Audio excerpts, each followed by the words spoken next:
Today we were talking about Book of Shadows, Blair Witch 2 from 2000. Is it awesome or awful? We're about to find out.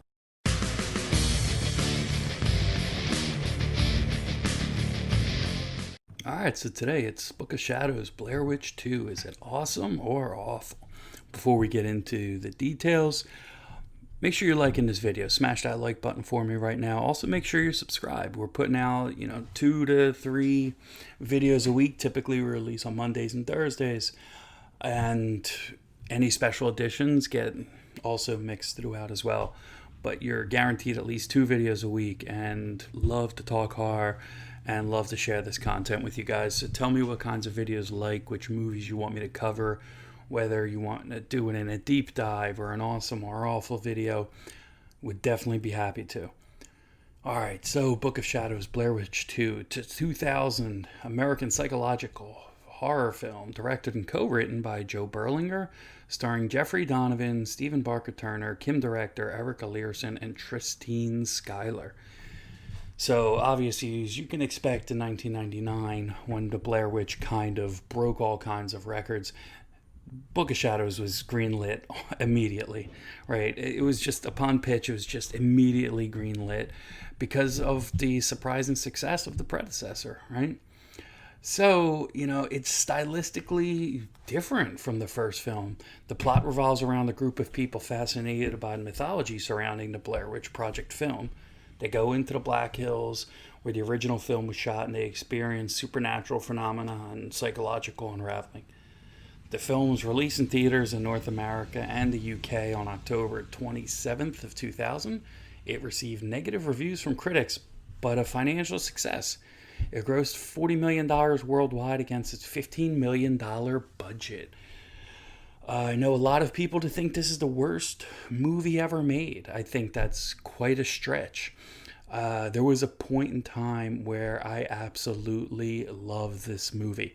I admit I hadn't seen it for a few years since I wanted to rewatch it again just last night so I could do this video. But I used to watch this film during my psychotic days, maybe once a week. I don't know why. I just love this film. Love the Blair Witch itself as well. I would say I've probably seen Book of Shadows more times than the original Blair Witch, if you can believe that. So, not sure where we'll end up on the video so far, but, just wanted to at least let you know this isn't, for me, an instant awful, as it would be for a lot of people. But you know how these videos work, and if not, I'll let you know. We list out the awesome parts of the movie, we list out the awful parts of the movie, and then we come down to a verdict. Is the movie awesome or is it awful? Whichever side has the more points under it is the side that wins. It's a very black and white way to look at things, but, it's how I break my ties, I guess, right? So let's start off with the awesome moments of the film. The opening of the film basically continues where the original Blair Witch Project left off. Those scenes are interesting and some are really funny. Another awesome element. A few minutes in and you have Marilyn Manson playing behind the credits. Awesome. The original cut of the film also featured Frank Sinatra's Witchcraft during the opening credits, but it was replaced by the studio with Disposable Teens by Marilyn Manson, which is the one that, the version everybody's familiar with. And in addition to Manson, there's also some other great songs on the soundtrack. Another awesome element. We're all virgins on this bus. This is one of my favorite lines in all of horror movies. I know that's crazy to say, but I just love that line. I just love, how the movie played out and they're all sitting on the bus and then everybody's kind of shocked that this is the first time they're going out. Another awesome element. The characters are all actually pretty cool for the most part. Jeffrey Donovan got pretty big with Burn Notice, the TV show, and a few films that he starred in. He is so good in this movie. Another awesome element is Erica Leerhsen is always awesome. She's easy on the eyes, and this is her first feature-length film. She was in the Texas Chainsaw Massacre remake, Wrong Turn 2, Dead End. Both really good films. She was in Mischief Night as well. And as side point, Kim Director is also easy on the eyes, so. Another awesome element, when they go through the tapes and see what was on them, there are some great scenes. You just watch and you just know it's something different, and it's cool. Another awesome element is the playback of the scene at the house with Tristine is awesome. Also, there's another awesome part on what they, how it really played out between the husband and wife, and what he sees at the police station. It is so cool. It's hard to talk about it without spoiling, but it's so cool. All right, we've listed quite a few awesome elements. Now we got to talk about the awful elements. Awful. After the opening scenes, which I just said I loved, the film already starts to get weird, right? We have the lead in the hospital, the doctor smoking while giving tests. They're just like these weird camera angles. At that point, you know that the film is going in a different direction. I will say that a lot of that weirdness wasn't so pervasive throughout the entire film, but it was definitely that those whole scenes just didn't feel like they belonged. I don't even know. I sort of get the backstory of why he was hospitalized before the movie, but it's those scenes themselves didn't really need to be there. Another awful element, and there are hospital scenes, but different hospital scenes.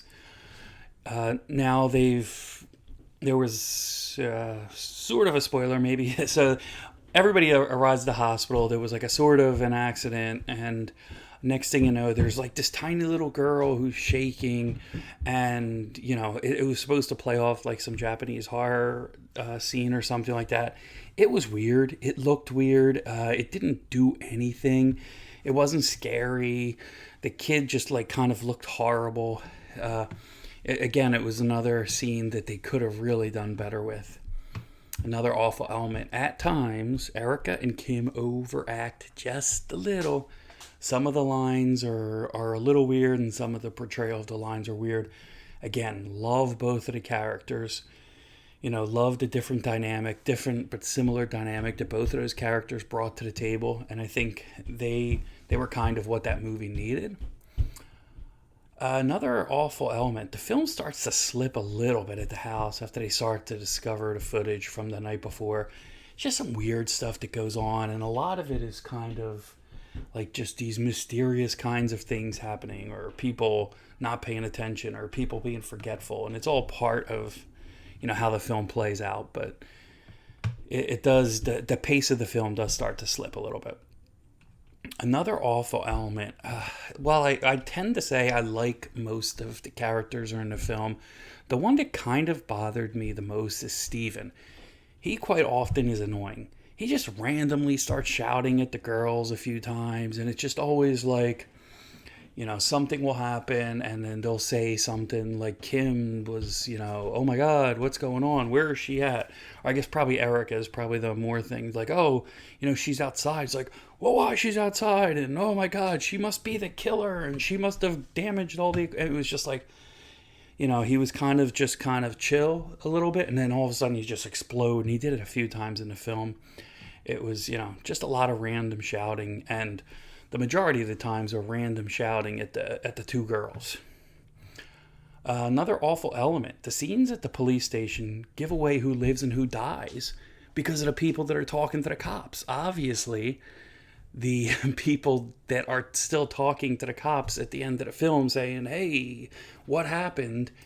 Obviously, they didn't die, so you kind of knew that they were going to be alive through it all. So a little bit of the mystery was taken out of the equation, but then again, it wasn't meant to be a whodunit film. So I'd say, that part bothers me such a tiny little bit, but I had to mention it. All right, so that's all we have for the awful elements. So we listed out the awesome, we listed out the awful, and what is our verdict? Our verdict is awesome. Believe it or not, I am actually going to sit here today and say Book of Shadows, Blair Witch 2 is an awesome movie. There is this slight minute edge, but at the end of the day, Blair Witch 2 is a fun watch. I'm not sure why people hate it so much. It's far from perfect, but it is a good film. And I guess according to the rules of this awesome or awful series, it technically is awful. So it is what it is, and I stand behind it. All right, that's it for this video. Make sure you like this video. Make sure you're subscribing. Make sure you leave your comments. But most of all, make sure you keep it hard.